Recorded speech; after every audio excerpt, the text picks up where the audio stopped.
이 시간에는 마태복음 강의 49번째 시간입니다. 혼인잔치의 비유와 세금 및 부활 논쟁이 나타난 예수님의 절대적인 권위라는 제목으로 말씀의 은혜를 나누기를 원합니다.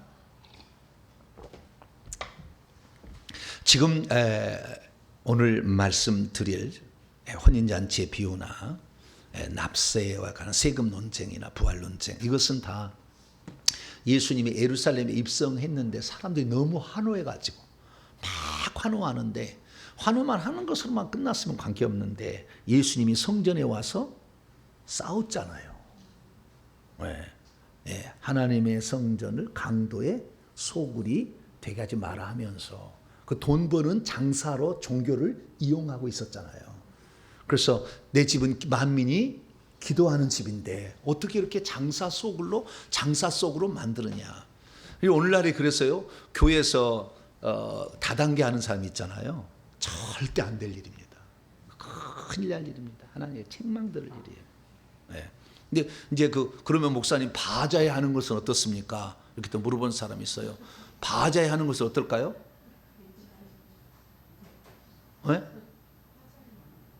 바자회는 받아줘요, 그냥 이렇게. 바자회는 그 지역의 주민들을 교회로 오게 하려고 하는 거잖아요. 그것이 장사 속이 아니라 돈을 벌어가지고 저것들을 끌어다가 돈을 벌기 위해서 이용해 먹는 게 아니라 교회를 잘 안 오니까 싸게 판다고 해가지고 사람을 끌어모은 거 아니에요. 그래서 한 번이라도 교회로 좀 나와보게 하자, 이런 목적이기 때문에 바자회를 많이 해서는 안 되겠지만 어쩌다 한 번씩 하는 건 뭐 그렇게까지 책망 들을 일은 아니라고 봐요. 목적이 교회 오도록 사람이 만들기 위한 방법을 하는 거잖아요. 그런데 다단계는 돈을 어차피 샴푸 쓸 거 이거 써 해가지고 하다 보면은 그것이 쓰고 또 쓰면은 돈이 내게 들어오잖아요. 조금씩. 그 다음 또 손자를 치고 증손자를 치면 돈이 더 들어오잖아요. 그러니까 이것이 나중에는 어떻게 돼요? 처음에는 선한 뜻을 하지만 시간이 지나면은 돈 목적이 되어버리는 거죠. 그게 위험한 거예요. 이것은 큰일 날 일이에요. 그래서 교회에서 우리가 개를 묻어가지고 돈을 모아보자, 그러면 돼요, 안 돼요? 절대 안 되는 거죠. 개 묻어가지고 우리가 돈을 하면 어느 순간 누가 갖고 날라요. 반드시 나르게 돼 있어. 용룡이 나르샤 그렇지, 날아가 버려. 그러니까 절대 돈놀이 하시면 안 돼요. 돈놀이 하고, 그리고 꿔주는 거 있잖아요. 꿔주는 거, 이것도 조심해야 돼요. 꿔주는 거, 받고 하는 거. 차라리 줘버리세요. 드릴 수 있는 것을. 내가 그 어려움이 있으면은 내가 조금 도와줘 버려. 그러지 꿔주면은 못 받을 수 있어요. 그러면 이가 상하게 되고 예수 믿는 사람이 신뢰가 떨어져서 교회도 안 나오게 된다는 말이죠. 그래서 어려움이 있으면은 기도하겠습니다. 기도하다가 감동되는 대로 그냥 드리세요. 그냥 구제로 이렇게 드려버리지, 거기다 꿔줬다가는 못 갚는다니까. 그래서 돈이 거짓말이지 내가 거짓말이냐고 따져. 나중에 돈 안 갚으면서 뭐라고요? 돈이 거짓말이지 내가 거짓말 하겠냐고 이렇게 하면은 그 다음부터는 집사님이 권사님으로 안 보이는 거잖아요. 그것도 참 조심해야 될 일이에요. 그래서 교회에서는 정말 기도하고 영혼 구원하는데, 할렐루야, 요게 전도하고 영혼 구원하고 기도하는 거, 예배 드리는 데 집중해야 되는 거니까. 예수님께서 잘하셨는데 그것을 자기의 기득권 세력을 없애기 위한 도전으로 종교 지도자들은 받아들였다는 거죠. 대제사장과 사두개인들이. 그래서 예수님을 그때부터 죽이려고 작정하게 된 것이고, 많은 사람이 예수님이 가서 문제가 있으면 바리새인들에게 와서, 서기관들에 와서 물어봐야 되는데, 문제가 생기면 이제는 율법 해석을 누구한테 물으러 가요? 예수님이 율법을 만들었으니까 제대로 해석을 해줄 거 아니에요. 그러니까 그리 갈 거 아니에요. 그러면은 그 바리새인과 서기관들이 뭐요? 시기 질투심이 나겠죠. 그래서 짝짝꿍이 되는 거예요. 짝짝꿍이. 그래가지고 예수님을 죽이려고 하는 그런 상황인 거예요. 그래서 예수 그리스도께서 어찌하든 간에 그냥 죽일 수는 없고 빌미를 만들어서 정죄를 해가지고 사내들인 공의에서 정확히 사형 언도를 내려서 죽여야 되는 거거든. 그냥 죽일 수는 없거든. 그러니까 어찌하든 죽일 방도를 찾아내야 된다, 그 말이에요. 그래서 이 사두개인들이나 바리새인들이 사람을 보내가지고 계속 시험해봐. 그래가지고 넘어뜨리려고. 왜? 이렇게 대답해도 걸리고 저렇게 대답해도 걸릴 질문을 던지는 거죠. 그래가지고 예수님의 실수가면 야, 이 사람 이렇게 했겠다네 막 그래가지고 예수님을 뭐 어떻게 해보려고 그렇게 한 거죠. 그래서 예수님을 정죄해서 책 잡으려고 하는 시도들이, 예수님은 누구예요? 지혜의 왕이셔요. 누구라고요? 솔로몬에게 지혜를 주신 하나님이잖아요. 그런데 그들에게 당하겠습니까? 말도 안 되는 거지. 그래서 오히려 그들이 된통 당해서 그냥 코가 석자나 빠져서 돌아가고, 코가 석자나 빠져서 돌아가. 그래도 끊임없이 계속 도전해봐. 아따, 열심히요. 예수님을 책잡게, 이놈의 이 동탐 영성기 2단을 만들기 위해서 얼마나 노력하는지 몰라. 또 넘어지면 아니다 그러면 또 다른 걸 갖고 또 공격을 하고 그럼 되겠어요, 안 되겠어요? 안 되지. 나중에 이것 때문에 주님이 쑥대밭을 만든 거 아니에요. 예루살렘아 예루살렘아 암탉이 자기 병아리를 이렇게 품으려고 했는데 너희들이 거부함으로 말미암아 나중에 이 돌 위에 돌이라도 하나도 남지 않고 성전이 파괴될 것이며 자녀들이 다 돌에 깨져서 죽게 될 것이다. 주님이 그런 얘기를 하시잖아요. 그래서 예수 그리스도께 그래도 돌아가신 후에도 참아서 40년을 참아줘요. 그래서 예수님이 AD 30년에 돌아가신데 40년 참아지고 40일 후에 이성이 멸망하리라는 요나 선지자의 똑같은 얘기 예수님이 하신 거예요. 그래서 40일을 하루를 1년으로 계산해 가지고 예수 그리스도 돌아가신 후에 40년 뒤에, 그래서 AD 70년에 로마의 타이터스 디도 장군을 불러다가 없애서 270만 명을 죽여버리는 거예요. 270만 명을. 270만 명을 죽이고 10만 명을 포로로 잡아가서 콜로세움이라는 로마 그걸 건물을 만들게 되는 이런 비참한 결과를 얻게 되는 거죠. 그래서 하나님은 참 오래 참으신다는 생각도 들어요. 오래 참으신다. 오늘도 그런 비유가 좀 나오는데요. 그래서 하나님이 오래 참으심을 내 구원이 안전하다는 식으로 받아들이면 안 돼요. 내가 죄를 지었는데도 내가 지금 해코지를 안 다니고 있으니까 죄지도 괜찮은 모양이다 이렇게 이해하면 안 된다고. 하나님이 오래 참아서 그 죄를 지금 심판을 연기하고 있는데도 모른 채 한 방에 끝날 수가 있다 그 말이에요. 그러니까 오늘 우리가 죄 지었으면 곧바로 바로 회개하셔야지 쌓아두시면 안 되는 겁니다. 그래서 지금 배경은 예수님을 어찌하든 간에 책 잡아서 죄인 만들어 가지고 정죄해서 십자가 사형 언도를 내려야 되는다 말이죠. 그런 상황에서 지금 일어난 거예요. 그래서 예수님은 이제 책 잡기 위해서 이제 질문을 던지는데 이 백성의 장로들과 대제사장 그룹이 와가지고 세례 요한이 세례를 너희가 무슨 권위로, 그게 아니죠. 예수님에게 네가 무슨 권위로 이렇게 성전 청소를 막 하느냐 이렇게 물어봤을 때 예수님께서 나도 그러면 너희들이 대답하면은 나도 대답해 줄게 라고 요한의 세례가 하늘로부터냐 사람부터 질문 해가지고 그들의 코를 납작하게 해서 끝냈어요. 그리고는 그들이 예수 그리스도께 오셔서 이 요나 선지자가 와가지고 이 니느웨 성의 사람들에게 잘못을 지적을 해줬더니 그들은 40일 동안 동물까지 금식하며 회개를 했잖아요. 그럼 예수님이 오셔가지고 마찬가지로 그렇게 하게 되면 회개를 해야 되는데 회개치 아니하고 완악해져 버린 그들에게 세 가지 비유를 통해서 너희들은 구원을 못 받을 수 있다는 얘기를 해주시는 거예요. 그 첫 번째 비유가 두 아들의 비유. 두 아들의 비유. 그래서 첫째는 안 가겠습니다. 그렇죠? 처음에는 올문에는 안 가겠습니다. 근데 나에게 갔고, 둘째는 가겠습니다. 안 갔다. 자, 이것이 앞뒤로 바뀌어도 상관은 없어요. 그 비유를 보니까 세리와 창기들은 첫 번째 주님을 맞이하죠. 우리는 죄인들이니까 예수님은 나는 안 믿겠습니다 했다가 나중에 먼저 믿어. 그래서 천국에 들어가지만 이 종교 지도자들은 자기들이 먼저 율법을 알고 있으니까 먼저 믿어야 될 사람인데도 이들이 나중에 주님을 거부해 버림으로 말미암아 세리와 창기들이 먼저 하나님 나라에 들어가고 이 종교 지도자들은 못 들어간다는 게 첫 번째 비유였고, 두 번째 비유는 악한 농부의 비유였죠. 악한 농부의 비유는 아까 딴 비유, 헤테로스 딴 비유. 아까는 이스라엘 공동체 내에서 구원받을 자와 구원받지 못할 자가 있다는 거예요. 세리와 죄인들은 구원을 받지만 종교 지도자들은 외식한 자들은 못 받는다는 거 한다면, 두 번째 비유에는 이방인과 유대인과 이방인들의 구원의 비유예요. 그래서 이 유대인들에게 포도원을 만들어주고 뭐 망대도 막 술틀도 만들어 다 해가지고 조채를 줘가지고 새 받으러 사람을 이렇게 죽이잖아. 막 때리고 막 죽이고 막 아들은 전대하려 했는데 아들도 죽여버려요, 성 밖에. 그래서 군대를 보내서 진멸할 거다 이렇게 얘기하므로 우리는 우리 것이 아니고 하나님 우리의 은혜를 주신 건데 그것이 자기 것인지 착각하고 하나님의 은혜를 저버리는 그런 사람들 가만두지 않겠다. 예. 그러나 그것을 알고 그 나라에 열매 맺는 백성들이 그 나라에 들어갈 것이라 이방인들은 열매를 맺어서 먼저 들어갈 것을 얘기했던 것이 악한 농부들의 비유예요. 오늘 이제 세 번째예요. 이 세 가지 비유. 이스라엘 나라나 우리나라는 꼭 몇 번을 해요? 3-3번을 하는 거예요. 3-3번. 그 세 번째 비유를 들어줘요. 이 비유는 또 다른 비유예요. 첫 번째 비유는 이스라엘 공동체 내에서 구원받을 자와 회개를 거부하고 완악한 자들이 그걸 못 받는다는 얘기가 이스라엘 내부에서도 두 부류로 나눈다 한다면, 두 번째 비유는 유대인과 이방인 중에서 이방인이 구원을 받는다고 하면, 이번에는 뭐냐? 유대인과 이방인에 관한 구원 플러스 알파가 또 있어요. 그래서 세 번째 비유가 필요한 거예요. 두 번째 비유하고 비슷한데 거기다 한 걸음 더 나아가는 거예요. 그게 뭘까요?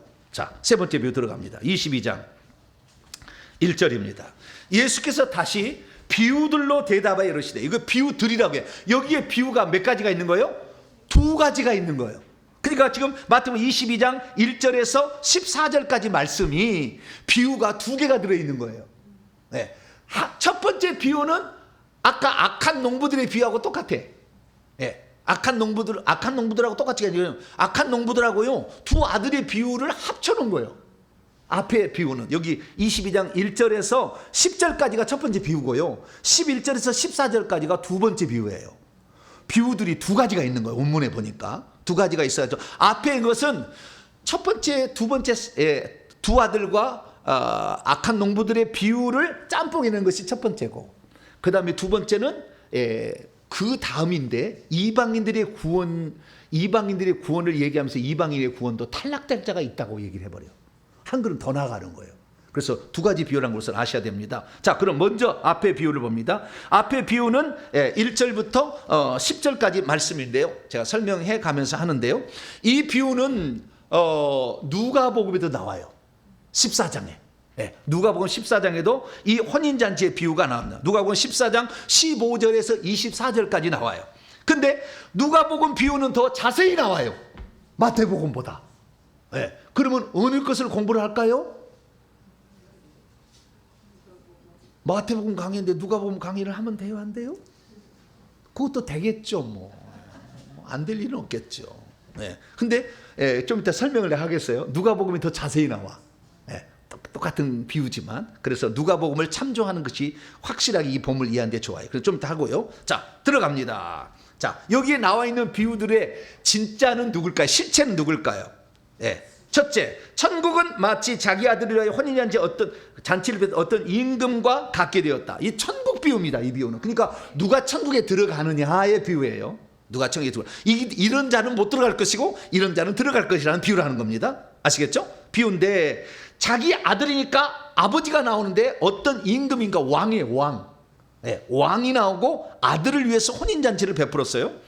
자, 그래서 그의 종들을 3절, 자신의 종들을 보내어 그 청한 사람들, 이 청한 사람들은 헬라 원문을 보게 되면 청한 사람들에 보면 이미 부름받은 채 있는 그이들, 부름받은 채 있는 그이들이에요. 이게 무슨 말입니까? 하나님께서는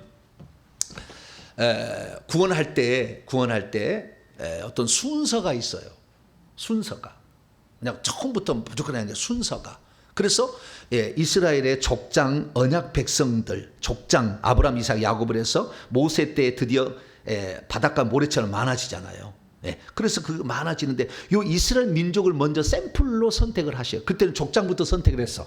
아브라함부터 선택해가지고 점점해서 한 민족을 선택해서 이 민족을 먼저 구원하신다는 약속을 하셔서 그 민족에게는 이런 메시아를 보내서 구원하겠다 계속 얘기를 했기 때문에 먼저 청함을 받았던 자들은 유대인들이다, 이렇게 이해하시면 되겠습니다. 그래서 그의 종들은 하나님께서 당신의 종들이요. 그래서 바울도 예수 그리스도의 종 나 바울은 이라고 얘기하잖아요. 그래서 하나님에 의해서 이 땅에 보내서 하나님의 뜻을 준행하기 위하여 보낸 하나님의 사역자들을 종이라고 그러죠. 그러니까 구약 시대는 족장들이 있을 것이고 선지자들도 있을 것이고, 막 이런 자들이 종들이겠죠. 그래서 여기에 왕은 당연히 만왕의 만주의 하나님이시길 거고 그의 아들은 예수 그리스도이겠죠. 그래서 혼인잔치에 자기 아들 혼인잔치에 그래서 모든 인류는 예수 그리스도 신부가 되는 거죠. 나중에 예수님은 혼자 신랑이고 우리는 많은 신랑, 집합적 신부. 뭐라고요? 우리는 집합적 신부고 그거는 혼자 신랑이에요. 그래서 집합적 신부가 이제 결혼식을 하려고 오라고 했는데 실제적으로 예수님이 이 땅에 오셔가지고 구원하러 와셨지만 예수님을 배척하는 거잖아요. 그 얘기를 그대로 하는 겁니다. 잔치에 오라고 했더니 오기를 어떻게 해요? 싫어했어. 원하지 않는 거예요. 왜? 예수님 오셔서 자기 자리, 기득권을 뺏어가는 걸로 이해했어요. 자기 자리를, 율법 해석 자리를 뺏어가고 성전에 이 돈 이렇게 버는 방법을 못하게 만드는 것으로 생각하니까 오기를 싫어하겠지. 그랬어요. 4절 다시 다른 종들을 보냈어요. 어떤 종들이요?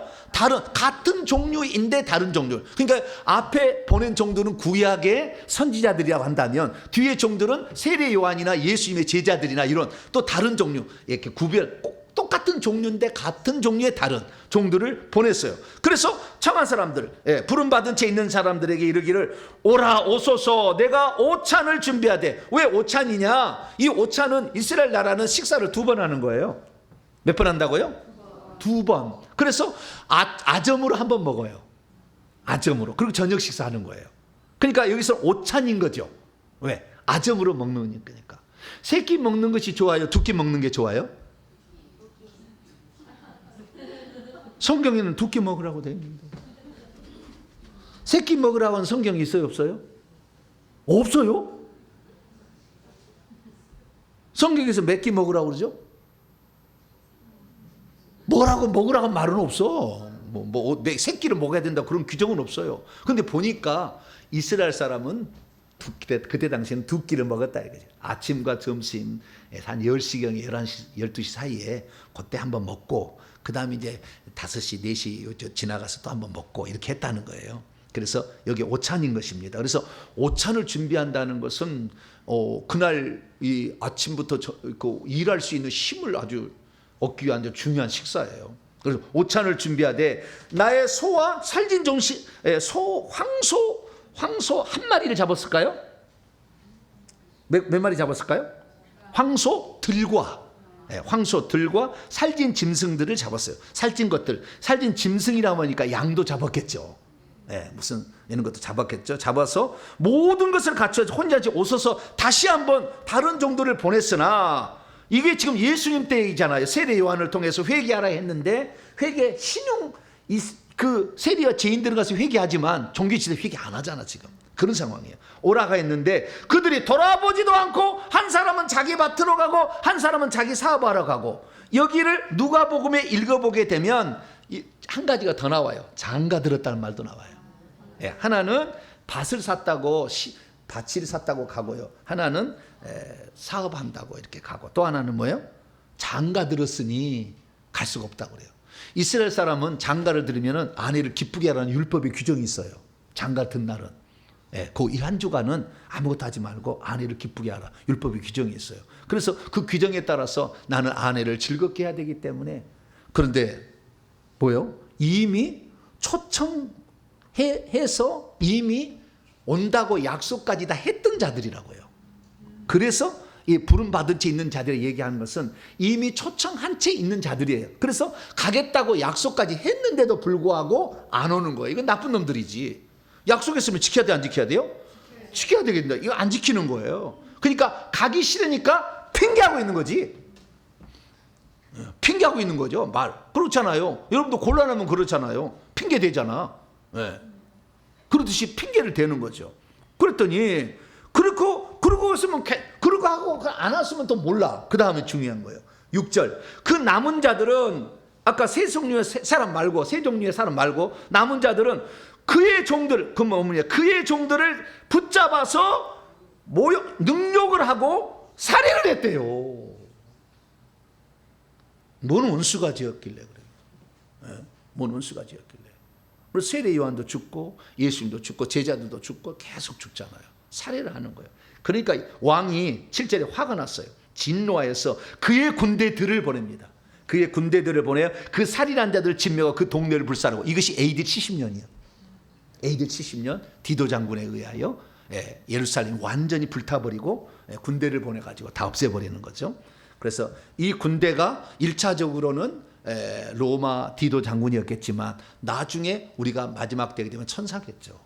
천사를 보내서 군대를 해가지고, 또는 그 주님과 더불어서 함께 군사가 된 우리 믿는 이들도 있겠죠. 성도들도. 성도와 천사들로 구성된 것이 요한계 19장의 아마겟돈 전쟁에 나와요. 천사들의 군대와 그 다음에 우리 인간의 군대가 같이 동참을 해서 아마겟돈 전쟁으로 인류가 끝납니다. 천사들은 귀신 무찌르는 것이고요, 우리는 인간을 무찌르는 것으로 해가지고 아마겟돈 전쟁이 끝나는데, 그런 일들까지 암시를 해주고 있습니다. 그래서 8절, 이에 종들에게 이르되 불살라버렸어요. 올 사람이 없어요. 그러니까 혼인잔치는 준비되었으나 청한 사람들은 다 합당하지 아니하니 네 그리 길러 나가서 사람을 만나는 대로 혼인잔치에 청하러 오게 하라. 이게 바로 뭐냐면요, 하나님은 천국에서 우리가 살 땅을 다 준비해놨어요. 우리가 살 땅을 준비해놨다고. 그러면 거기에 살 땅에 와야 돼, 사람이. 그런데 정보배라고 지정되지는 않아요. 만세 전에, 아직 우리가 태어나기 전의 일이에요. 여기 있는데 누구든지 거기 들어갈 수가 있다고. 그 땅에는 누구든지 들어갈 수가 있어요. 그 누구든지 들어갈 수 있는데, 원래 하나님께서 이스라엘 백성에게 너희 사명을 줬잖아요. 여자의 씨, 메시아를 탄생할 그런 사명을 준 거잖아요. 그래서 메시아의 씨를 낳기 위해서 계속 이스라엘 민족은 그런 경건한 자손을 계속 낳아왔는데, 그래서 하나님은 그들을 수고한 대가로서 그들에게 먼저 구원할 수 있도록 우선순위를 배열해 준 거죠. 그래서 로마서 1장에 내가 복음을 부끄러워하지 이 복음은 모든 믿는 자에게 구원을 주신 하나님의 능력인데, 먼저는 유대인에게요, 그리고 헬라인에게다 순서가 있었잖아요. 그렇듯이 유대인들을 먼저 초청을 했는데도 불구하고 유대인들이 거부를 하는 거잖아요. 유대인들이 거부를 해. 그래서 합당치 않아. 그런데 이 자리는 비어 있으니까 채워야 되는 거예요. 하나님 계획한 자리가 있으니까. 그래서 구원받을 숫자는 정해져 있는 거예요. 내가 안 들어가도 누가 들어간다니까요. 거기에 하나님은 그 들어가게 할 때까지 시간을 계속 연장해서 다 채워. 그래서 이 구원받을 숫자가 차면은 재림하시는 거예요, 이 숫자가. 그래서 그냥 비어 있으면은 그냥 비어 있는 대로 괜찮다 그러고 끝나버릴 텐데, 하나님은 그렇지 않아요. 여기에 누군가는 들어오게 될 텐데, 믿고 회개하는 자는 들어올 거다. 할렐루야. 주의 말씀을 듣고 순종하여 따르는 자는 들어올 거다, 이게 얘기해놨단 말이에요. 그렇지, 아무개라고 너는 구원받을 자고 예정했고 너는 멸망만, 그러지 않았어요. 누구든지 요한복음 3장 10절, 하나님이 세상을 이처럼 살아 독생자로 주신 그를 믿는 자마다, 믿는 누구든지 멸망치 않고 영생을 얻게 하려 하십니다. 할렐루야. 그래서 누구든지 그 자리에 들어가야 되는 거니까 그 자리에 채워야 돼. 안 채운다고 한다면은 하나님께서 유대인들 구원 안 하면 그대로 끝낼 수도 있었어요. 근데 그 자리를 주님은 채우신다니까요. 저와 여러분들이 그 자리에 들어가기를 축원합니다. 그 자리에 들어가야 돼. 빈자리를 반드시 채운다니까, 하나님은. 그래서 그냥 끝내버린 게 아니고 종들을 다시 보내가지고 아무런 상관없는 사람들을, 길거리 간 사람을 데려오라고 얘기하는 거예요. 그때 누가 왔는지 우리 마태복음 뭐라고 나오냐면 10절에 길에서 선한 자나 악한 자나 다 데려왔다는 거예요. 선한 자, 악한 자. 죄인이나 죄인이 아닌 자나 선한 자나 악한 자나 다 데려왔대. 거기에 깡패가 있었을까요, 없을까요? 있었어요? 네. 거기에 도둑놈이 있었을까 없을까요? 지나가다가 도둑놈 있었어요? 네. 영화를 찍으면 이제 도둑놈도, 그래서 도둑놈이 지나가다가 복면을 딱 쓰고 지고 있는데, 여보세요, 우리 주인이 잔치에 오라고 했어. 그래. 나요? 나 아닌데, 나는 밤손님인데.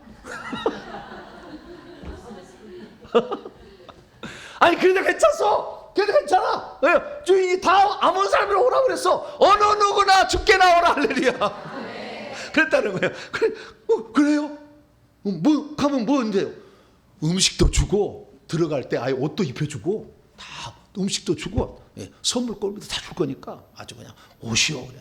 가기만 하면 됩니까? 예. 그래서 들어간다는. 그래서 누가 들어갔나 봤더니 누가복음에는 두 종류의 사람이 들어갔다고 나와요. 두 종류의 사람이. 자, 누가복음 14장. 그래서 오늘날에 두 종류의 사람들이 구원을 받고 있는 거예요 지금. 두 종류의 사람들이. 자, 누가복음 14장 21절에서 23절까지. 21절에서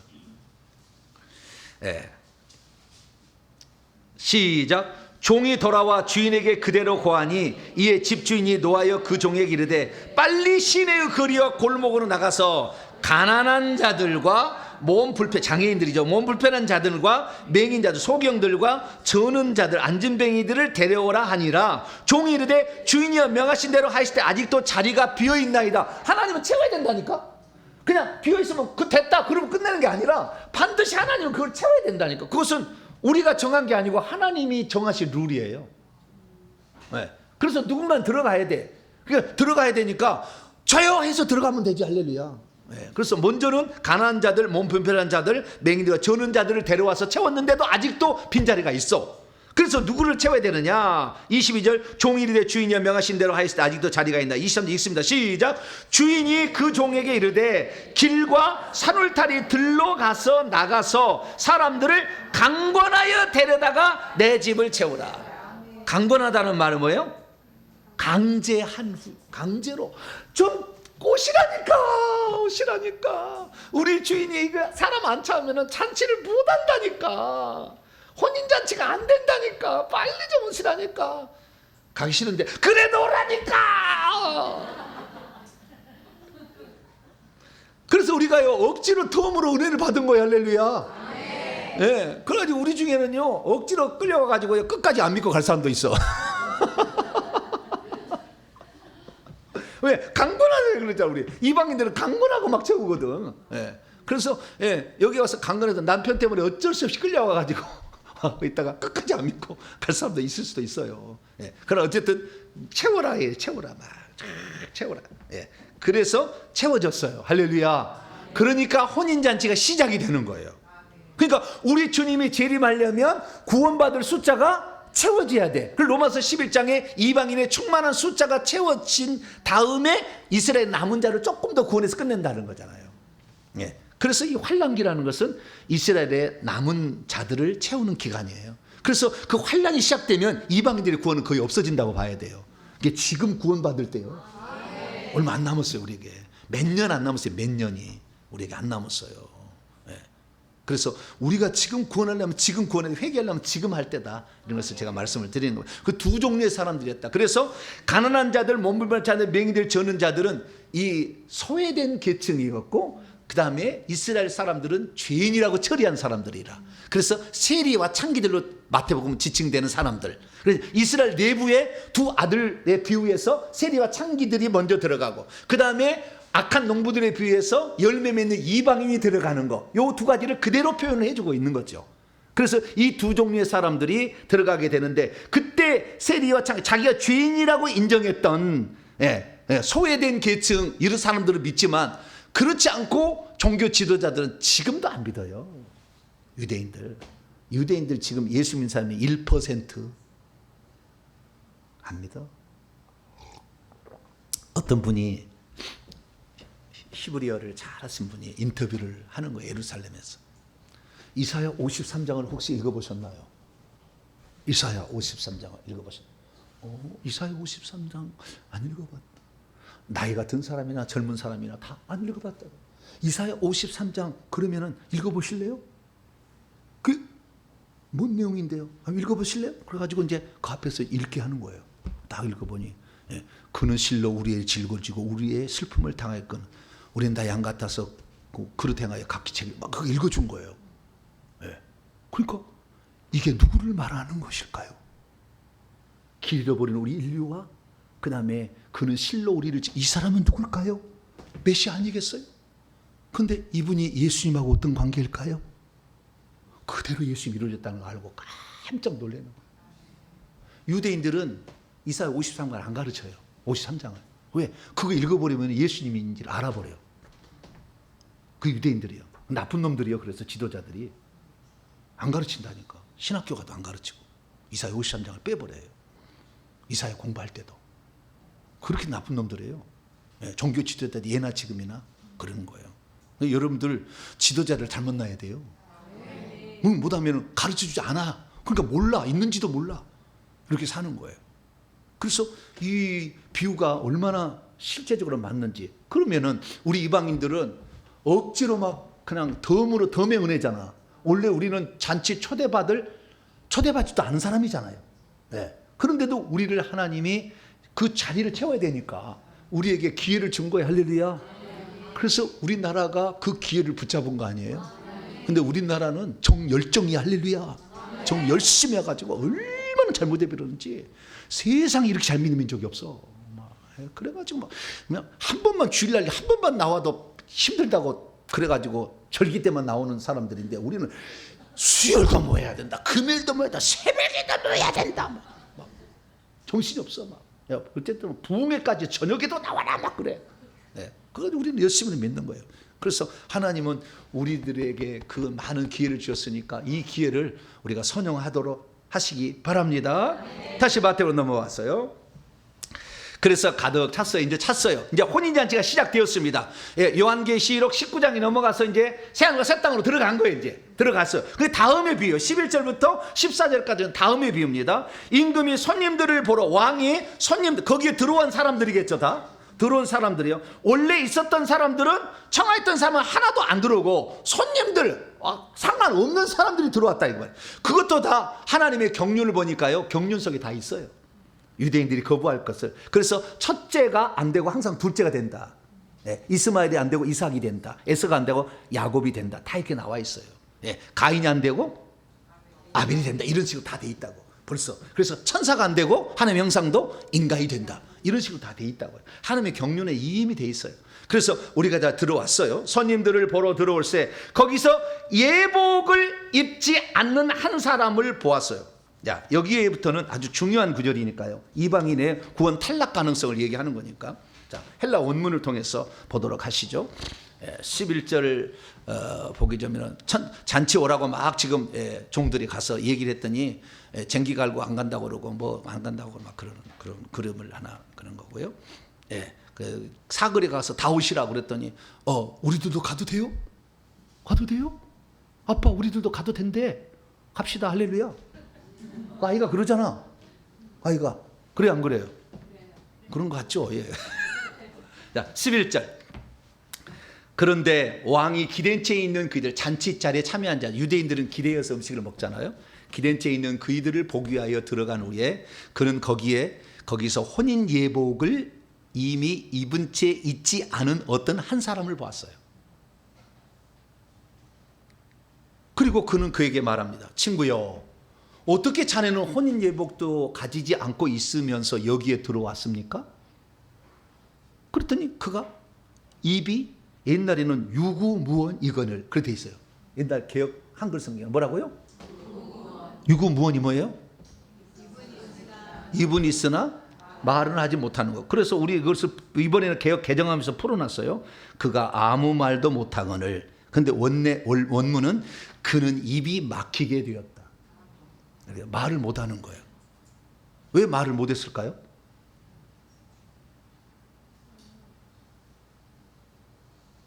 도둑놈이든지 거기에 잔치에 초대를 안 받았는데 지 스스로 들어간 놈 그럴 수 있잖아요.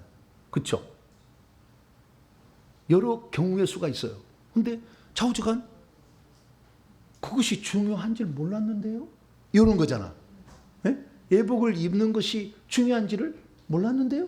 그것이 이 잔치에 들어가는 자격이었어요? 난 몰랐는데요? 누구든지 오라고 해서 나는 들어간 줄 알았던데요? 그렇게 한 거 아니에요?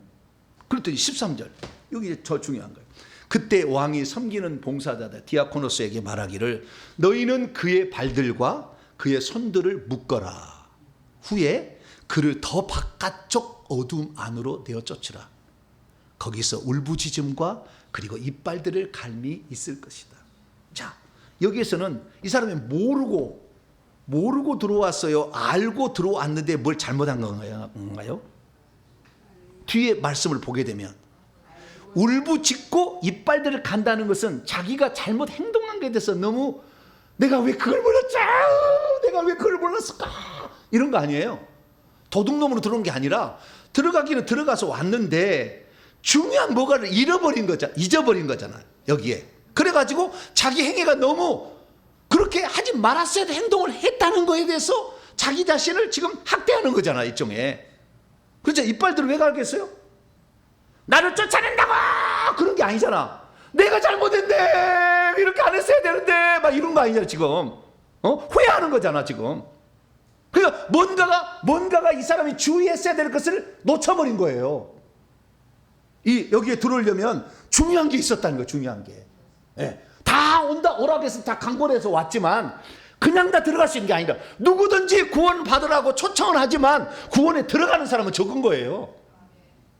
구원의 문은 넓어. 누구든지 오라고 그래. 그러나 실제적으로 천국에 들어간 사람은 적은 거예요. 왜? 그걸 놓쳐버리면 마지막 너도 마찬가지가 될 거예요. 그래서 누구든지 교회 오는데 누가 교회 문에서 당신 못 들어오라고 할 사람이 누가 있어요? 다 들어올 수 있지. 그럼 교회 오지 마. 교회 왔다고 해서 다 구원받는 게 아니잖아요. 그 뭔가 있다는 거죠. 가장 중요한 것은 예복에 주의했잖아요. 예복을 왜 입지 않고 왔느냐 이걸 물어보잖아요. 그러면 예복을 입었어야 되잖아요. 자, 물어봅시다. 이 혼인잔치하고 아무 상관없는 사람이 아들의 혼인잔치에 참여하기 위해서 합당한 예복을 입고 들어가야 돼요. 그럼 그 예복을 오늘 혹시 나를 부를 수 있을까? 그리고 예복을 준비해서 갖고 있다가 오 나예요? 그러고 들어갔을까요?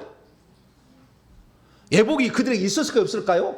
없었겠지. 도둑놈도 있었을 것이고 강도도 있었을 것이고 이방인들도 있었을 것이고 종도 있었을 것이고 하여간 여기에 예복이 없었겠지. 예복이 누가 있어요? 예복이. 근데 초대받지 않는데 초대받은 자는 예복을 입고 들어가겠지. 그럼 초대받지 않는 자들인데 그날 어떻게 예복을 그날 뭐 순식간에 뭐 택배가 됩니까? 쿠팡이 돼요? 새벽 배송이 돼요? 안 되지. 그때 당시에는 안 되니까 그러면 어떻게 될 거냐? 예복을 주인이 마련해서 준 거예요. 예복을 공짜로. 할렐루야. 왜냐하면 준비할 시간이 없잖아. 준비할 시간이 없으니까. 그래서 그러면 왜 왕은 예복을 이 자기 아들의 신부 초청하는 사람 그 들어올 사람들로서 합당한 옷을 그 결혼잔치에 입을 옷을 왜 만들어 줬겠냐가 중요한 거예요. 그것은 이런 겁니다. 만약에 옷을 만들어 주지 않는다고 한다면 않고 자기들이 스스로 옷을 준비해서 오라고 한다면 부자들은 막 치렁치렁 핸드백구도 말랑꼴리 막 멜랑꼴리 막 그런 거 있잖아. 막 자우지가 좋은 거 막 들고 이렇게 그 티낸 사람도 있을 수 있고 가난한 사람들은 그냥 허들에 옷을 입고 왔을 거 아니에요. 그렇잖아요. 근데 거기에 만약에 거기에 거지가 왔다. 거지도 왔을까요? 안 왔을까요? 왔을 수 있겠죠. 왜냐하면 뭐 대상이 정한 게 없었으니까. 그러면 만약에 거지들이 오게 되면 그 잔치는 무슨 잔치가 되는 거예요? 거지 잔치가 되는 거지. 아들의 합당한 잔치가 돼야 되잖아. 근데 합당하지 않아버리면 아들이 혼인잔치를 한다고 했는데 올 사람이 안 왔어. 그래서 거지들만 데려다가 거지를 그냥 아주 채워놨어. 그럼 무슨 잔치가 되는 거예요? 거지 잔치가 되는 거잖아. 그러니까 주인이 생각한 거예요. 내 아들의 격에 맞는 사람이 와야 되는데 격에 맞는 사람은 아니어도 상관없다. 내 잔치에 초대해서 오고 싶은 사람은 와라. 그러나 옷은 입어야 될 게 아니냐. 왜? 거지들의 잔치를 만들면 안 되잖아. 왕의 아들의 수준을 맞춰야 되잖아.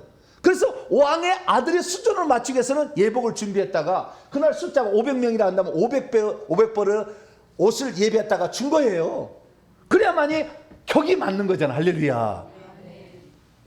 그래서 우리는 하나님의 아들의 목숨값으로 의의 옷을 입은 자들이에요. 귀한 자들이요. 내가 비록 세상에서 날품팔이로 산다 할지라도 나는 귀한 자. 왜? 주님은 목숨값으로 우리에게 그것을 공짜로 준 거니까. 할렐루야. 네. 그래서 그 옷을 똑같이 맞춰서 준 것은 아들의 격을 맞추게 한 거죠. 그래서 다 나눠줬어요. 그러니까 이 한 사람도 분명히 옷을 받았을 것이고 옷을 입었을 거예요. 근데 화장실 가서 덥다고 벗어났겠지. 아, 그건 영화에서 나올 일인데 어떻게 벗어났는지는 모르지. 예. 근데 아버지가 이 사람도 옷을 받기를 받았어? 옷을 입었든지 받았든지 자고 해가지고 그걸 받고 들어갔을 거라는 거죠. 예. 들어갔는데 그것이 중요한지를 몰랐던 거지, 이 사람은. 그러니까 복음에 예수 그리스도의 희생의 가치가 얼마나 귀한지를 모르는 거지, 이 사람은. 다른 사람 알았어. 이게 주인 때문에 나가 더러운 사람인데 거진데도 나를 덮어서 아들의 며느리 비싼 수준으로 나를 만들어준 것을 알았기 때문에 내가 더러운 것을 감춰야 된다. 예수 의의 옷으로 감춰야 된다. 생각을 알았는데 이 사람은 이걸 중요하지 여기지 않았어. 그럼 왜 중요하지 않았겠어요? 내가 원래 얼마나 내가 이 아들보다 더 부자인데 이런 거 이거 옷보다 내 옷이 더 좋아. 그럴 수도 있잖아. 그래서 안 입을 수도 있잖아요. 그러나 어떤 사람은 화장실 갔다가 더워가지고 거기다 벗어났는데 안 입고 나왔어. 그래가지고 앉아 있는데 주인이 온 거야. 그러니 군계 일학이지. 아니구나, 반대구나. 네. 학들 중에 하나가 있는 거지. 이렇게 홍일점으로 딱 찍힌 거지. 그래서 중요한 건 뭐냐면 이 사람이 저 아들보다 내가 더 신분이 높기 때문에 내 것을 자랑하기 위해서, 내 옷을 자랑하기 위해서 안 입을 수 있는 것이고, 반대로 그 옷이 그렇게 중요한지를 몰라가지고 어디다가 놔뒀는데 잊어버렸거나 뭐 그랬을 가능성이 있는 거예요. 그래서요, 우리가 어떻게 해서 이 의의 옷을 입고 천국에 들어간지를 모르는 사람, 예수 그리스도의 희생의 가치가 얼마나 소중한지를 모르는 사람은 결국에 구원을 잃어버리게 되는 거예요. 그래서 이 마태복음의 이 세 번째 비유는 회개치 않은 자들의 완악함을 책망하기 위한 세 가지 비유의 세 번째 비유인데, 이방인들 합당치 않은 자격도 없는 자리라 할지라도 의의 주인이 말해, 하나님의 말에는 의의 옷을 입어야 된다. 할렐루야. 요걸 지금 강조하고, 이걸 주의치 않는다면 설령 초대받아서 들어왔다 할지라도 쫓겨난다. 그것을 말해주는 한 단계 더 진일보한 비유인 거죠. 세 번째 비유는. 그 많은 사람들이 오늘 교회를 나오는데 예수 그리스도의 그 희생의 가치를 잘 모르고, 그래서 그냥 하도 입으라고 해가지고 입긴 입었어. 교회 와서 입긴 입었어. 근데 왜 내가 입어야 되는지 모르는 사람이 있다 그 말이에요. 그래서 끝까지 모르다가 결국에 벗겨지고 성 밖으로 가는 사람들이 생기는 거죠. 자, 그러면은요, 손발을 묶고 어디로 보내라고 그랬어요? 13절에 바깥 어두운데. 그럼 원문에는 더 바깥 어두운데요. 뭐라고요? 더 바깥 어두운데. 비교급이요. 더 바깥쪽이 어두운데. 그러니까 바깥쪽도 어두운 곳이 있고 더 어두운 곳이 있는 거죠. 네, 이제 이게 마태복음에 나와 있는 성 밖에 갈 사람들의 이야기가 시작되는 거예요. 더 바깥에 어두운 곳으로 간다. 그러면 어두운 곳이다. 그러면 이 잔치가 언제 진행된 거예요? 밤이라고 추정이 되죠. 모르세요 지금? 낮에 더 바깥 어두운 데가 어디가 있어요? 지금 밤에. 그래서 천국은 빛의 나라고 천국이 아닌 것은 흑암의 나라예요. 흑암에 빛이 하나도 없는 것을 지옥이라고 그러는 것이고, 성 밖은 그래도 성의 빛이 조금이라도 비치기 때문에 그 성 바로 바깥은 조금 더 환하고, 갈수록 더 어두워졌다가 밑으로 내려가면 지옥은 완전히 칠흑 같은 어둠이 되는 거예요. 그래서 사망의 세력을 잡는 어두움의 세상 주관자, 요게 있는 것이죠. 그래서 더 바깥 어두운 쪽이라 이렇게 얘기를 하면, 바깥에도 여러 가지 장소가, 그러니까 형벌 받는 장소가, 주님의 임재로부터 멀어지는 장소가 단계별로 있음을 암시해 주고 있는 거예요. 그래서 여러분들이 혹시 여러분들이 이 예수 그리스도의 공로를 잊어버리고 교만해서 죄를 짓고 회개도 않고 있다가 생명치 이름이 지워지면 성 밖으로 가는 거예요. 이게 요한계 22장에 나오는 거예요. 자, 요한계 22장.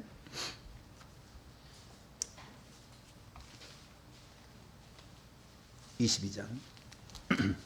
어떤 자들이 갈까요? 15절입니다. 어떤 자들이 갈까요? 어떤 자들이 성 안으로 들어갈까요? 14절이에요. 14절은 성 안에 들어갈 자들, 15절은 성 밖으로 갈 자들이에요. 그 두 차이를 알아야 돼. 자, 14절 15절 시작. 자기의 두루마기를 빠는 자들은 복이 있으니 이는 그들이 생명나무에 나가며 문들을 12진주문을 통하여 세루살렘 성 안에 들어갈 권세를 받으려 함이로다. 그러나 개들과 점술가들과 음행하는 자들과 살인자들과 우상숭배자들과 및 거짓말을 좋아하며 지어내는 자는 다 성 밖에 있으리라. 여기 죄 짓는 자들이죠. 십계명 안 지키는 자들이죠. 개들이라는 것은 도구가 천국에 못 들어간다고 막 슬퍼하는 사람이 있어. 어머, 우리 도구가 못 들어가는데 어떡할까? 그런 여기는 비유적 표현이겠죠. 개들이랑 비유적 표현. 예. 이사야 56장 한번 읽어보세요. 이사야 56장. 개들이 뭔가 비유적 표현이겠죠. 그대로 직역해서 안 되면 이것을 해석을 해야 되는 거예요. 이사야 56장 10절 11절까지 10절 11절 시작. 이스라엘의 파수꾼은 맹인이요 다 무지하며 벙어리 개들이라. 짖지 못하며 다 꿈꾸는 자들이요 누워있는 자들이요 잠자기를 좋아하는 자들이니 이 개들은 탐욕이 심하여 족한 줄을 알지 못하는 자들이요 그들은 몰직하간 목자들이라. 다 제 길로 돌아가며 사람마다 자기의 이익을 추구함. 그러니까 여기 보니까 이 개는 지도자들이죠. 교회 목사들을 지칭하는 거예요. 짖지 아니한다는. 회개를 하러 가면은 니나 왜 회개했냐니, 너 개척에서 나가시오. 당에서 결정해서 보내버려. 당신 우리 통합적 목사인데 왜 통합적 교리 안 하고 다른 거 합니까? 우리 교회는 그런 간판을 내리시라니까. 우리는 간판을 내릴 수 없으니까 당신이 나가시오 그래. 그래서 우리 교회는 장로가 없어요. 나중에 장로 없다고 고소할 사람도 있을 거예요. 왜 장로였는데 장로 없냐고 막. 그런 사람도 있을 걸지도 몰라요. 근데 이게 뭐예요? 그 사람들을 보고서 그 사람들을 책망하려면은 자기도 죄가 없어야 되고 뿐만 아니라 또 죄를 책망해야 되는데 자기가 혹시 죄가 있어도 못하는 거지요. 무서워서 회개하라 못하는 거죠. 짓지 못한 벙어리 개들이죠. 네. 그러나 탐욕을 심해서 돈 따지고 은퇴 자금 따지고 막 그러는 거죠. 막 이렇게 그런 사람들을 말하는 거죠 이게. 그래서 이 개들과 그래서 이런 자들이 결국에 성 밖에 간다는 거예요. 근데 성 밖에 가는 것도 차등 형벌이 있다는 거예요. 더 바깥쪽으로 간다. 네. 그래서 성 밖에 바로 있는 사람이 있는가 하면 22장 15절에 바로 바깥쪽에 있는 사람이 더 바깥쪽에 어두운 곳으로 간 사람도 있다는 거예요.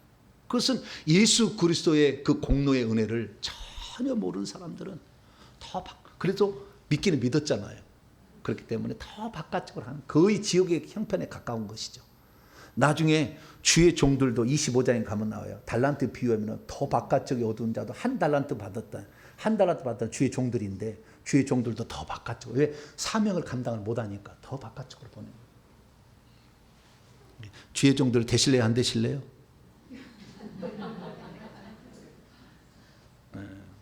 되시려면 잠을 못 자. 시간이 없어. 해야 될 일이 너무 많아. 네. 네. 그리고 주사도 맞아야 돼. 왜? 힘이 없어가지고 가끔가다 주사도 맞으러 간다니까. 네. 너무 힘이 왜냐하면 해야 될 일은 많은데 이걸 감당을 못해. 네. 그랬어요. 야, 이게 주의 종의 길을 가는 게 이게 쉬운 문제는 아니었구나. 제가 그렇게 생각을 합니다. 네, 다시 돌아와서 그래서 더 바깥쪽에 어두운 데로 쫓았는데 어떻게 쫓았냐면 수족을 결박하잖아요. 뭐라고요? 근데 마태복음 25장 한 달란트는 수족을 결박한다는 건 없어. 주의 종들은. 여기는 수족을 결박한다잖아. 결박한다는 것은 꼼짝 못하게 어떤 감옥 같은 데다 쳐넣는 거잖아요. 그래서 일종의 감옥에 들어간다니까. 거의 뭐 지옥의 방부라는 것이에요. 그래서 우리가 어떤 장소로 갈 것인가. 그것은 어떻게 해서 우리는 원래 자격이 원래 없으면 잘했는데 어떻게 해서 저 안에 들어갔는지 그 고마움, 그 은혜를 우리는 영원히 잊지 말아야 돼요. 그러지 않으면 우리는 또 바깥쪽에 갈 수도 있다라는 거예요. 그래서 이방인이라 할지라도 구원에서 탈락할 수 있다까지 얘기를 해준다 그 말이에요. 그래서 마태복음은 구원 탈락 가능성을 얘기하는 거예요. 마태복음은 복음서 중에서 유일하게 구원 탈락 가능성을 얘기한다. 물론 누가복음도 조금 얘기하고 마가복음도 얘기합니다만 이렇게 강조하지는 않아요. 그래서 마태복음이 왕국복음으로서 아주 중요하다는 것이고, 이것이 바로 히브리서이고 요한계시록에 나오는 구원 탈락 가능성, 빌립보서는 중간 단계 정도 되는 그런 책이라는 것을 알 수가 있습니다. 결론은 어떻게 됩니까? 그래서 14절 주님이 이 비유를 말하는 것은 초청함을 받은 자는 많지만 선택해서 진짜 들어갈 자는 많지 않다라는 거예요. 들어갔어도 쫓겨날 자도 있잖아. 네, 결국에. 그렇기 때문에 우리가 이 예수 그리스도를 믿어서 지금 구원받아서 생명책 이름이 기록되어 있어 안전한 게 아니라니까. 다시 죄짓기면 성 밖으로 간다잖아요. 네. 그래서 우리는 최소한 회개를 하면 우리의 구원은 안전하다. 할렐루야. 그렇게 말할 수가 있는 거죠. 그래서 제가 회개를 외치는데, 회개를 외치니까 행위구원한 자로 나를 매도하더라고. 회개를 시키는 것은 행위구원을 시킨다는 거예요. 예수님을 그렇게 정죄해야지. 그러면 예수님이 하신 얘기잖아. 자기 두루마기를 빨아야 된다고 하신 것은. 네. 그럼 예수님을 그렇게 해야 되는데, 네. 그래서 나중에 저를 고소할 사람은 엄청나게 이 논쟁을 많이 해야 될 거예요. 왜냐하면 제가 성경대 다 얘기할 거니까. 다. 나는 그랬어요. 내가 만약에 재판한다면요, 공개 재판을 하라고 할 것이고요, 생중계 하라고 할 겁니다. 네. 제가 하는 거예요. 생중계 하시오.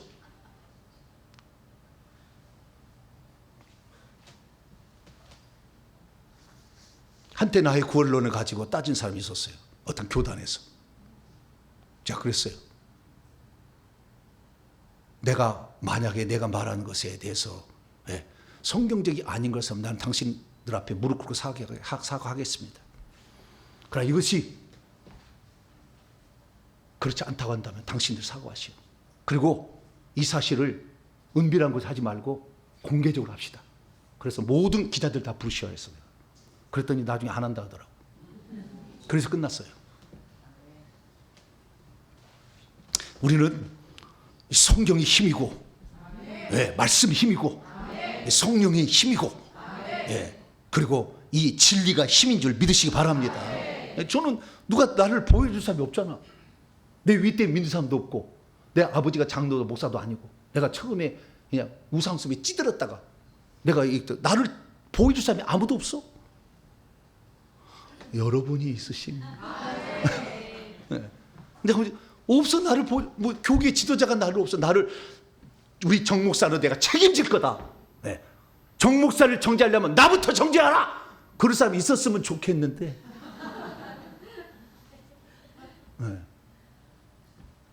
모르겠어요. 그래서 저는 그냥 성경 말씀만 믿습니다. 나는 헬라 원문에 정확히 따져서 하나하나씩. 저는 그래서 주님께서 내게 부탁하신 말을 믿고 가는 건데요. 우리에게 있어서는 진리가 여러분을 자유케 하는 것이지, 교단의 교리는 여러분을 나중에 무너뜨릴 수 있어요. 슬픔이야 이런 그놈 때문에 내가 여기 들어왔구나 할 때가 있어요. 제대로 해야 돼요. 그놈 때문에 내가 지옥에 왔다면 나는 당연히 지옥 갈 거예요. 나중에. 그놈 때문에 지옥에 왔다 근데 그놈이 저라면 전 당연히 지옥 가야 돼. 제가 그렇게 잘못 가르치면 안 되잖아요. 그래서 저는 그런 생각을 합니다. 나한테 배움을 받았던 사람들, 내 가르침을 따랐는데 지옥에 갔다. 저는 지옥에 제일 아래목에 가야지. 나는 그렇게 하고 있어요. 여러분들 죽어보면 알겠지만 이 길을 선택한 것이 얼마나 행복한지 춤을 추며 찬양할 거예요. 진리의 길을 끝까지 가게 되길 바랍니다. 그 다음에 이제 바리새인들이 나와가지고 예수님을 넘어뜨리기로 하는 바리새인파, 그 다음에 사두개인파가 또 예수님을 넘어뜨리려고 또다시 한번 큰 태풍이 지나갔는데 또 작은 태풍이 또 왔어. 일본 쪽으로 올라오다가 여기 태풍이 올라오잖아요. 한 번만 올라온 게 아니라 사라 태풍, 옛날에 막 큰 게 있잖아요. 이제 작은 태풍이 2개가 또 올라왔어요. 그래서 또다시 해. 그래서요, 이 악한 자들은요 계속해서 뭐를 하려고 그래. 신기해. 그거에서 뭐 깨달을 줄 아는데, 깨달을 줄 알면 좋겠는데 잘 못 깨달아. 그래서 우리가 정말 마음이 겸손하고 온유해야 됩니다. 할렐루야. 그래서 주의 말씀을 들을 수 있어야 돼. 귀가 안 열려서 귀때기 있는 자는 성령이 교회들이 하신 말씀을 들었는데 못 들어. 그래서 정말 누군가가 그 사람들이 기도해 줘야, 여러분들이 기도를 해줘야 돼. 그분의 속에 있는 악한 영들이, 말씀 못 듣게 하는 영들을 잠잠케 해주시고 귀가 열려서 말씀을 듣게 해달라고. 할렐루야. 그렇게 해야 돼. 그래서 바리새인들이 왔는데 바리새인들 스스로 안 되니까 이제 노브를 얻어갖고 왔어. 뭘 얻어갖고 와요? 노비 뭔지 모르시죠? 옛날 논외기 할 때 자기 그 논에만은 그 하게 되면은 보대, 그러니까 노를 얻는다는 것은 그 집을 도와주면 나도 그 집을 도와주는 것이 노비야. 그냥 일꾼들은 돈 주고 사오면 되는 거고, 그걸 노비라고 하는 거예요. 아시겠죠? 품앗이. 예. 품앗이를 하는 거예요. 이렇게 품앗이를. 돈 받는 게 아니고, 너희 집 할 때 내가 해줄 테니까 나의 집 할 때 해줘라, 이렇게 하는 거지. 그래서 노브로도 갖고 왔어. 예. 그래서 너희들도 도와줄 테니까 노브로, 헤롯 당원들하고 같이 왔어요. 그러면 헤롯 당원들하고 바리새인들은 어떤 거냐? 왼수지간이요, 평소에. 왜냐하면 바리새인들은 율법대로 지켜서 하나님 나라를, 다윗의 나라를 만들어보자 하는데, 헤롯 당원들은 로마의 지배에 있어서 거기에서 편하게 살아보자 그러니까 충돌되는 사람들이야. 그래서 평소 때는 원수지간인데 이 예수님을 넘어뜨릴 때는 작작궁이 돼. 그 신기해. 네. 작작궁이 돼. 그래 딱 죽이 맞았어. 그래서 이렇게 하면은 헤롯 당원들한테 쳐 죽일 놈이 되는 것이고, 이렇게 말하면 바리새인들에게 올무가 되어서 정죄가 될 말을 던지는 거예요. 그래서 예수님을 책잡으려고. 자, 어떻게 읽어봅시다. 15절. 이에 바리새인들이 가서 어떻게 하면 예수를 말의 올무에 걸릴까요 상의하고, 자기의 제자들을 헤롯 당원들과 함께 예수께 보내 말하되, 선생님이여, 우리가 아노니 당신은 참되시고. 자, 첫 번째 아부를 떨어야 돼. 뭐라고요? 아부를 떨어가지고 다 이렇게 해서, 그래서 확 주잔쳐야 돼.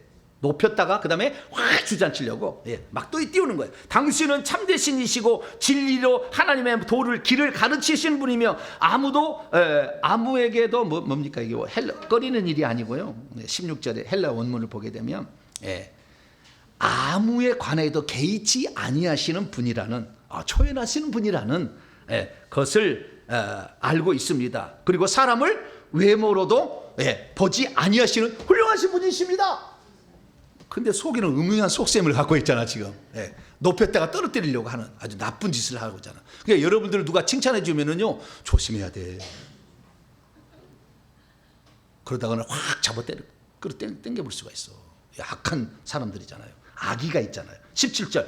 그러면 당신의 생각은 어떠한지 우리에게 이제 말씀하소서 하고 올무에 던질 질문합니다. 자, 가이사는 로마 황제를 지칭하는 표현입니다. 가이사에게 세금을 바치는 것이 타당합니까? 타당하지 않습니까? 물어봅니다.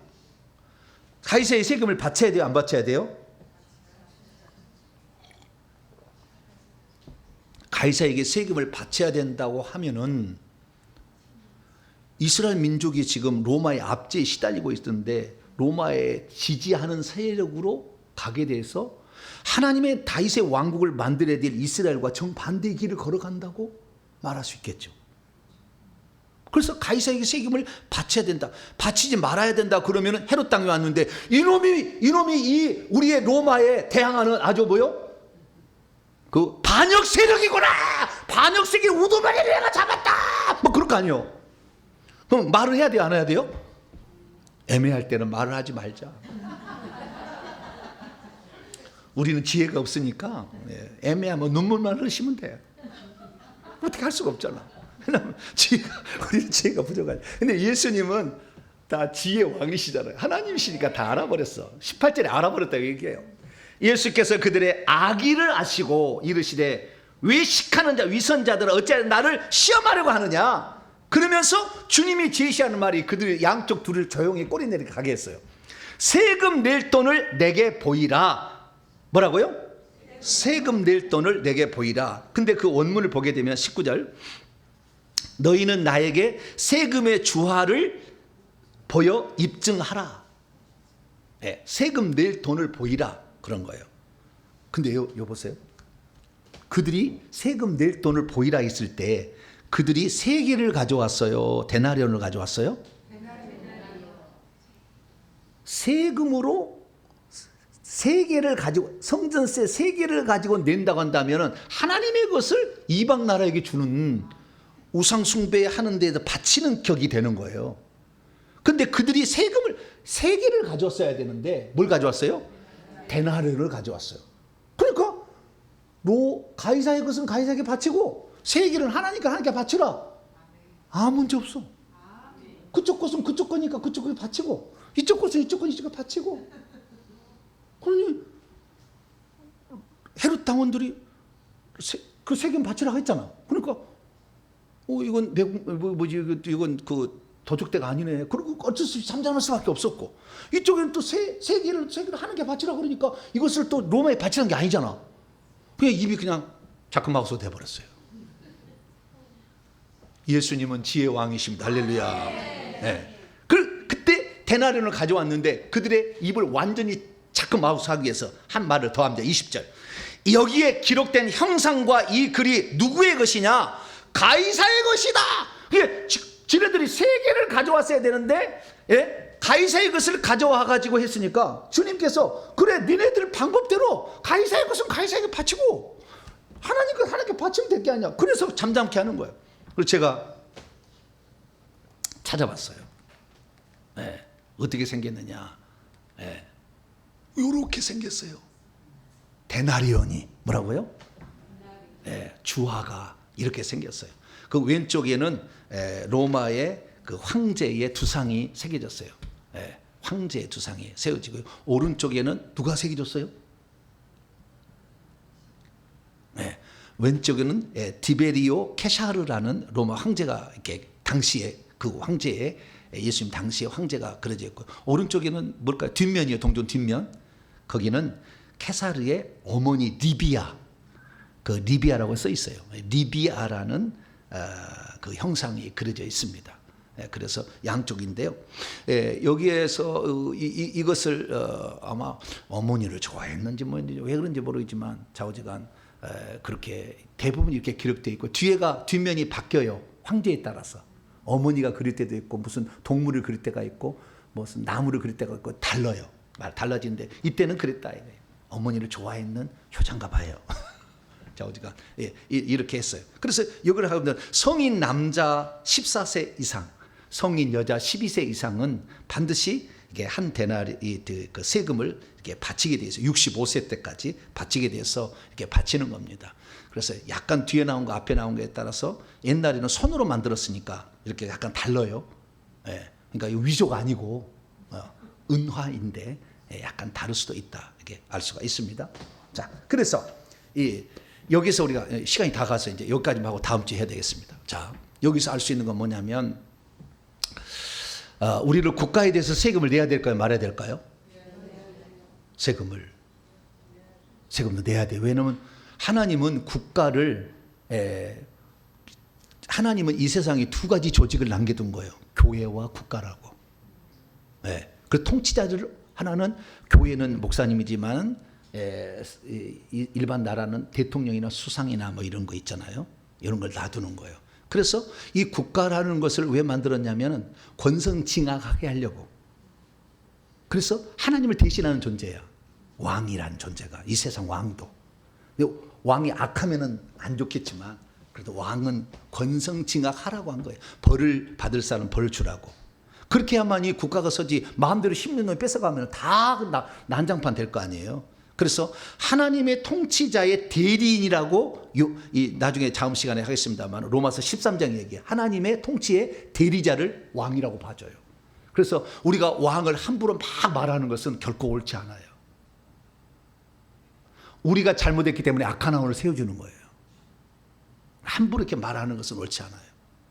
그러나 그것을 통해서 우리는 회개를 함으로 하나님께서 자리를 바꾸게 해야 돼요. 그러지 인간의 힘으로 바꾼다 해서 안 바꿔집니다. 안 바꿔져. 이것은 하나님의 통치 원리예요. 왜? 하나님의 대리인으로 보는 거니까. 악한 자랄지라도. 그래서 이 문제에 대해서는 다음 시간에 조금 더 살펴보도록 하겠습니다. 오늘은 예수 그리스도께서 회개치 않은 완악한 자들을 책망하는 혼인잔치의 비유와 그 다음에 납세의부에 대해서 살펴보았습니다. 기도하겠습니다.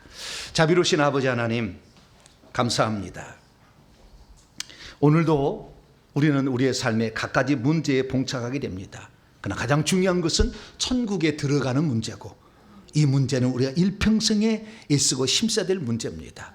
이미 구원을 받아서 우리가 예수 그리스도를 믿고 회심의 회개를 했다 할지라도 지은 죄들에서 회개치 않으면 성 밖으로 갈 위험성이 있음을 알았사오니 부지런히 우리의 죄들에서 회개케 도와주시고 그래서 꼭 예루살렘 성에 들어가는 자 되게 하시며 또한 이 나라의 안정을 위해서 권성징악 질서를 잡기 위해서 수고한 자들의 노고도 알아주시며 그러나 악한 자가 있을 때는 하나님께 기도해서 우리의 죄를 회개함으로 하나님께서 문제를 해결해 갈 수도 기도해 나가는 저희들 되게 해 주시옵소서. 우리 주 예수 그리스도의 이름으로 기도하옵나이다.